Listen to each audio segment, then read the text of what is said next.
WrestleMania 35. Surely there is a main event here that could happen. You and The Miz. And keeping in mind, this story dates back all the way to the original NXT. You were The Miz's rookie, hilariously. Yeah.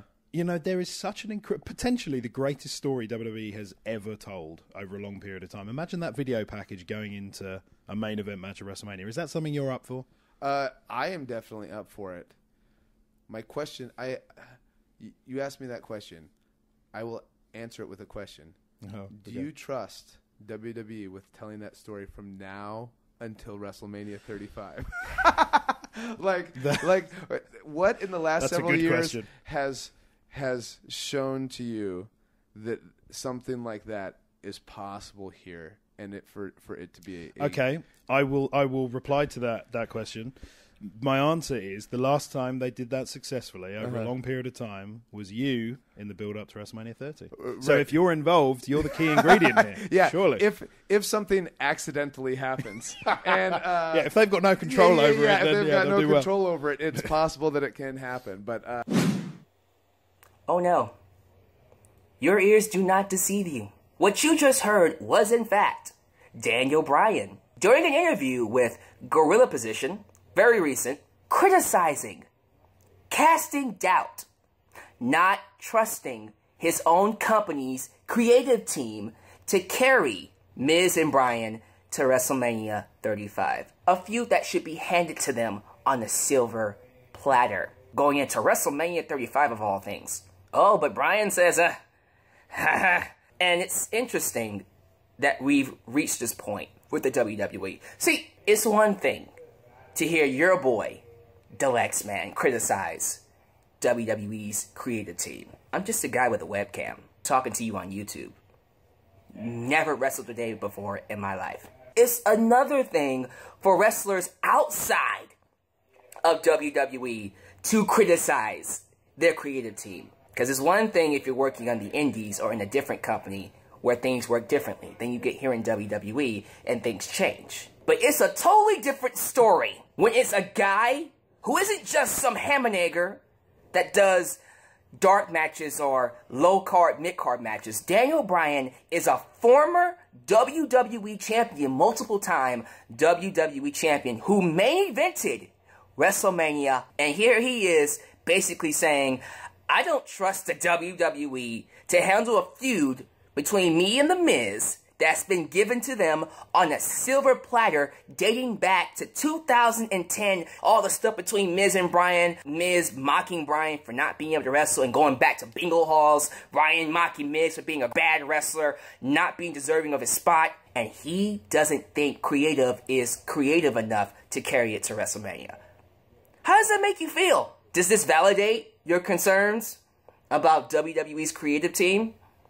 Is it one of those things where Bryan's just a better guy? Although, Bryan is really at that point where he really doesn't give a damn anymore. He does not care. Let me hear what you guys have to say about this. And I'll be real with you. If you're asking for my opinion, I'll give it to you real quickly. Thank you. Thank you, Daniel Bryan, for speaking the truth. We all knew this company was horrible at writing stories. And it's been that way, I don't know, for a long time. It just feels good to actually hear the wrestlers say it. And you know what? I will give the WWE credit for doing the right thing. They didn't have to go with Bryan.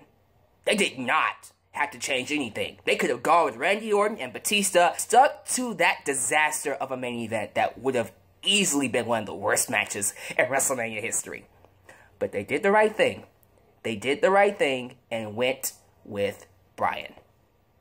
That doesn't mean that they're all of a sudden these gods at creative. Look at how hard it is to sit through Raw nowadays. I don't need to bring up segments like Bobby Lashley's sisters and This Is Your Life Bailey. I don't need to bring up all the horrible Jinder Mahal segments he had during his World Championship run. I don't need to bring up the championship run. There are no wrestlers getting over at all. They're either getting over by accident, like Braun Strowman, who ironically got over as a babyface because of how badass he is as a heel. But unless you're that kind of a talent that can get over despite what the company does with you, don't expect to ever really connect with your audience. And a lot of these wrestlers are seeing that, and that's why they're leaving. Some wrestlers have no choice. They have to deal with it because they have families. The money outweighs the quality of work they do. And that's okay. But with people like Daniel Bryan, he doesn't need WWE, and that's what I appreciate about him saying this. He doesn't need WWE. I don't think he even signed a contract with them yet. I know that his recent contract is about to expire, and until he signs a new one, this guy will be gone by, what, September 1st? He'll be a free agent.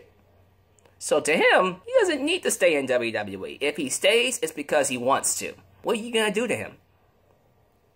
He's one of the best talents you have. Yeah, go ahead and try to bury Daniel Bryan. Good luck. And I think a lot of wrestlers should have that mentality. Now, you shouldn't take it as far as maybe a Big Cass would, who didn't like creative and did what he wanted to do anyways. It's okay to have an opinion about something. It is okay to say, look, I don't think this is good. I don't think these people know what the hell they're doing. This storyline is boring. This storyline is bad. I don't like this storyline. And the company can go, all right, let's change it, or go, too bad, deal with it. And knowing WWE, they would play the latter. Deal with it. We paying you. Well, guess what? These wrestlers don't have to take that. I want to see more wrestlers do this. I'm not saying if WWE tells you to do something, not to do it. In that case, just leave. Don't create all that negative publicity for yourself. Don't do that for yourself. Not what Big Cass did. If the company tells you to do something and you're under contract, just do it. There's nothing wrong with the wrestler saying, this sucks. This makes no sense. What are they going to do to you? And if we ever get to a point where the wrestlers themselves are telling WWE the creative sucks, and they still stay the course because they're about to make $2.35 billion over the next 5 years, it just kind of lets you know how much they value the talent, the product, and the fans. Which is zero. Zip. What Bryan said is a reflection of how the company has treated the wrestlers and the fan base. He knows that the creative sucks. They know the creative sucks. The problem is no one is doing anything about it. And no one will do anything about it unless something bad happens, like a CM Punk leaving. They do not care about the quality of their product unless they're forced to. You should at least be able to say, all right, this is at least a good show. Not every show we put on is going to be amazing. Top quality shows. I'm not expecting that. But what I want you to do is to at least try to put on a good show. Not just half-ass your shows and then tell the fans, don't worry, we'll try later on. And you still don't. And then maybe you won't have your wrestlers like Daniel Bryan telling random interviewers, yeah, do you really trust our creative team to write a competent storyline to, of all places, Wrestlemania? I mean, the grandest stage of them all. The biggest, most important wrestling event of the year. And if we're at that point, where we can't trust the WWE to write a competent story for WrestleMania, and wrestlers like Daniel Bryan can't even trust them, we have an issue that needs to be fixed. But anyways, once again, give me your thoughts. That's just what I think about it. How do you feel about it? What are your opinions? But thank you guys for watching this video. I hope you're having a good weekend, and I'll see you tomorrow right here in your boy, To The Next Man's World, for more wrestling content. Peace.